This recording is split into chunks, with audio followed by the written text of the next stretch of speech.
Setting. Rio de Janeiro, Brazil, main characters, Rio Duarte, 30, a successful Brazilian architect living in Lisbon, quiet, thoughtful, emotionally guarded. Lívia Santos, 27, a warm-hearted Brazilian woman living in Rio, works at a small seaside cafe and secretly dreams of becoming a photographer. The story begins in Rio de Janeiro, where the ocean met the city beneath a sky painted orange by the setting sun. Lívia Santos stood behind the counter of a tiny cafe near Ipanema Beach, watching people walk past the window. She smiled at almost everyone, not because her life was perfect. It wasn't. Her father had left when she was young. Her mother had passed away 3 years earlier. And since then, Lívia had learned something painful. Sometimes the people who make you smile the most are the people you miss the most. Rio Duarte. She kept an old photograph of her mother inside her wallet. Every morning before opening the cafe, Lívia looked at it. Rio Duarte. Good morning, Mama. Then she smiled. Even when she didn't feel like smiling. One rainy afternoon, a customer left an old camera behind. Lívia noticed it just before closing. She picked it up and found a small card inside the case. There was only one sentence written on it. Take a picture of something that makes you want to stay. Lívia smiled. She had no idea who had written it, but she decided to keep the sentence.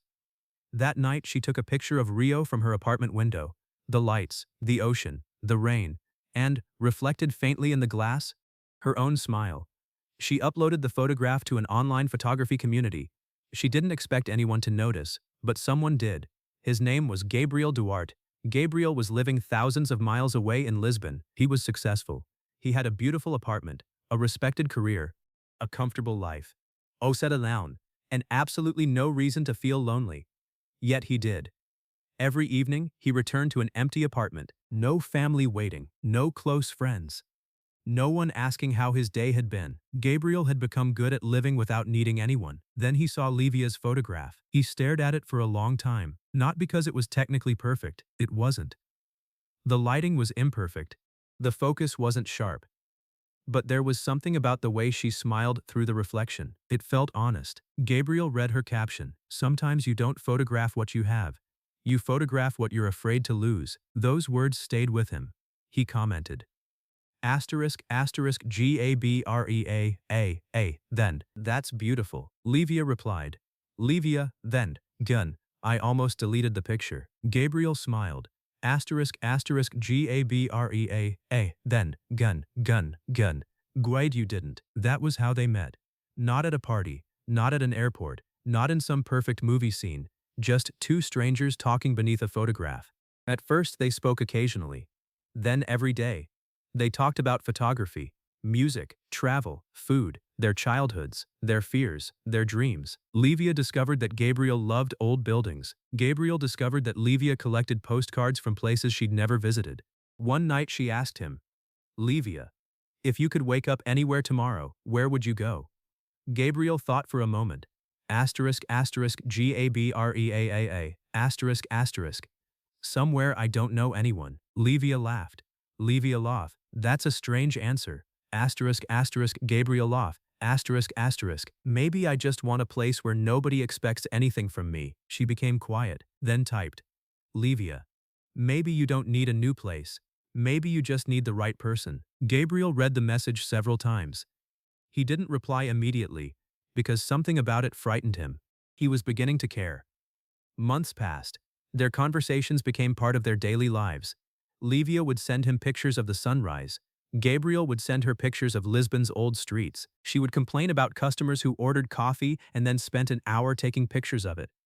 He would tease her about photographing everything except herself. One evening, Lívia sent him a voice message. Her voice sounded tired. She told him she had been having a difficult day. The cafe was struggling.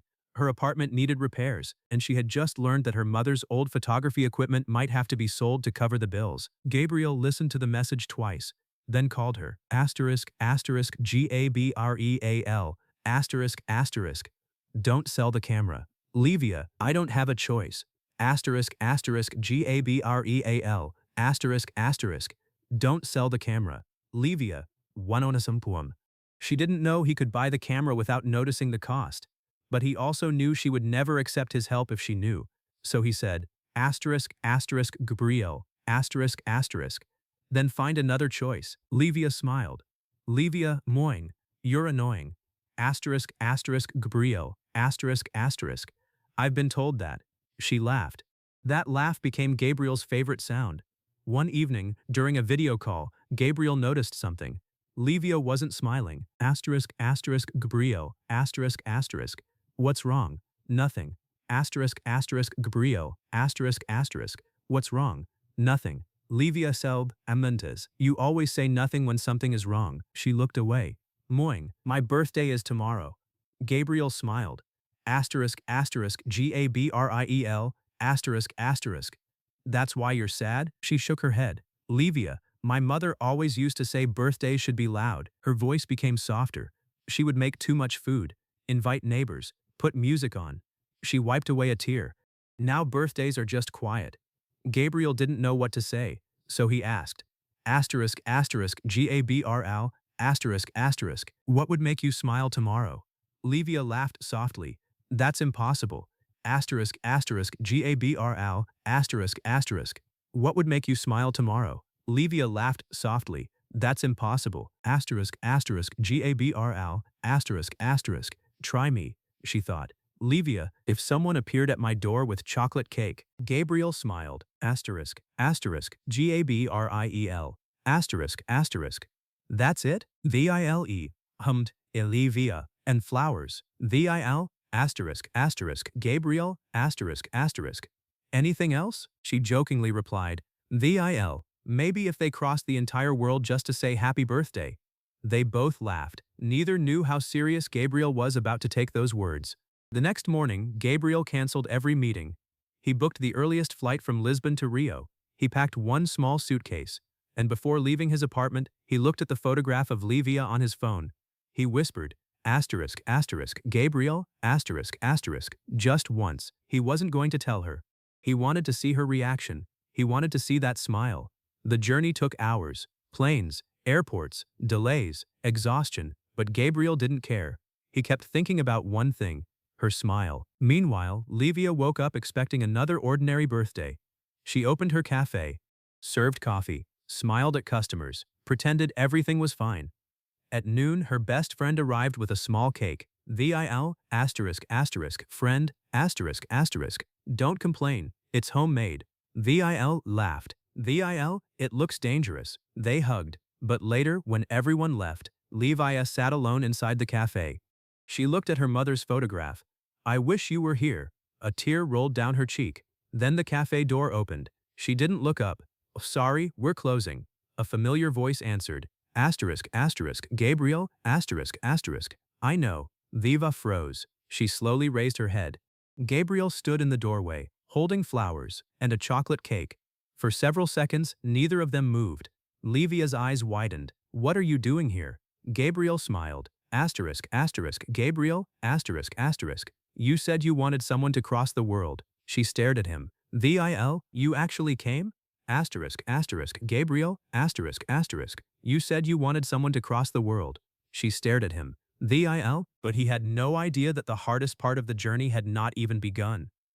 That evening, they walked along the beach. Lívia couldn't stop looking at him. Lívia, you're completely crazy. Asterisk, asterisk, Gabriel, asterisk, asterisk. Probably. You flew across the world for a birthday? Gabriel looked at her. Asterisk, asterisk, Gabriel, asterisk, asterisk. No, she became quiet. Asterisk, asterisk, Gabriel, asterisk, asterisk. Probably. Lívia crossed the world because I missed you. Lívia looked away. Her heart was racing. But she didn't know what to say. They sat near the water. For the first time, their online friendship became real. Gabriel told her about Lisbon. Lívia told him about Rio. They laughed. They walked. They took photographs. For 3 perfect days, they forgot that the world existed. Then everything changed. On the 4th morning, Lívia discovered an article online. The headline stopped her cold. Gabriel Duarte, young architect behind Europe's fastest growing property empire. There was his photograph, his company, his wealth, his entire life. Lívia stared at the screen. Gabriel wasn't simply a man living in Lisbon. He was extremely wealthy, and he had never told her. When Gabriel arrived at the cafe, he immediately knew something was wrong. Asterisk, asterisk, Gabriel, asterisk, asterisk. Lívia? She turned toward him. How much were you going to tell me? He froze. She showed him the article. Gabriel lowered his eyes. I wanted you to know me first. You lied. You now believe. Asterisk, asterisk, Gabriel, asterisk, asterisk. I am just Gabriel when I'm with you. Lívia shook her head. You don't understand. Her eyes filled with tears. People like you can leave whenever they want. Gabriel's face fell. Asterisk, asterisk, Gabriel, asterisk, asterisk. And people like me? People who have everything don't understand what it feels like to lose everything. That sentence broke something inside him. Gabriel didn't argue. He simply said, asterisk, asterisk, Gabriel, asterisk, asterisk. You're right. Then he left. That night, Lívia regretted her words, but she was too proud to call him. The next morning, she discovered another problem. The cafe was being sold. The landlord had decided to sell the property. Lívia had 30 days to leave. Her dream was collapsing. She sat behind the counter and cried. Then she noticed something. A letter. It had been left by Gabriel. She opened it. Inside was a photograph. It was the first picture she had ever sent him. The rainy window, her reflection, her smile. On the back he had written, "You once asked me what would make you smile. I think I finally understand. It isn't the cake. It isn't the flowers. It's knowing that someone came back." Lívia cried. Then she noticed another envelope. Inside was the deed to the cafe. The property had been purchased, but not by Gabriel's company. It had been purchased in Lívia's name. She immediately called him. No answer. She called again. Nothing. Then she learned that Gabriel had returned to Lisbon, but there was one more secret. Gabriel hadn't bought the cafe for her because he was rich. He had done something far more difficult. He had sold one of his most valuable properties. The money was enough to save the cafe and start the photography studio Lívia had always dreamed of. But doing so had caused a massive conflict with his family. His father had threatened to remove him from the company. Gabriel had accepted, because he finally understood that money had never been the thing he wanted. He wanted a life that meant something. Weeks passed. Lívia rebuilt the cafe. She added a small photography studio in the back. Above the entrance, she placed a new sign, Sorriso. It meant asterisk asterisk smile asterisk asterisk. But there was still one empty chair near the window, the chair Gabriel always used. Every evening, Lívia looked at it. She missed him. One rainy night, exactly 1 year after Gabriel first arrived in Rio, the cafe door opened. Lívia looked up. Her breath stopped. Gabriel stood there. He looked different, simpler. No expensive watch, no designer jacket, no assistants, just Gabriel. Lívia walked toward him. Lívia, little ho, you came back. Gabriel smiled. Asterisk asterisk Gabriel, asterisk asterisk. I told you I would. She looked at him carefully. Did you lose everything? He smiled. Asterisk asterisk Gabriel, asterisk asterisk. Almost. She lowered her eyes. I'm sorry. Gabriel shook his head. Asterisk asterisk Gabriel, asterisk asterisk. Don't be. He looked around the cafe. Asterisk asterisk Gabriel, asterisk asterisk. Don't be. He placed it on the counter. Asterisk asterisk Gabriel, asterisk asterisk. Because I realized something. She looked at him. Asterisk asterisk Gabriel, asterisk asterisk. I didn't fly across the world just to see your smile. He paused. Asterisk asterisk Gabriel, asterisk asterisk. I flew across the world because somewhere along the way, he smiled. Asterisk asterisk Gabriel, asterisk asterisk. Your smile became my home. Lívia couldn't hold back her tears. She stepped closer. Lívia, you could have stayed in Lisbon. Asterisk asterisk Gabriel, asterisk asterisk. I know. You could have had everything. Gabriel looked into her eyes. Asterisk asterisk Gabriel, asterisk asterisk. I already had everything. A pause. Asterisk asterisk Gabriel, asterisk asterisk. I just didn't know it was you. Outside, the rain began falling harder, the same kind of rain that had appeared in Lívia's first photograph. She looked at Gabriel, then smiled. Not the smile from the photograph, not the smile she gave customers, not the smile she used to hide her sadness. This one was real. Gabriel smiled back, and for the first time, neither of them was afraid of what tomorrow would bring, because sometimes love doesn't begin with a perfect meeting. Sometimes it begins with a photograph, a conversation between two strangers, a lonely night. Moan, a plane ticket, and one impossible promise, to cross the entire world just to see someone smile. Asterisk asterisk the end. asterisk asterisk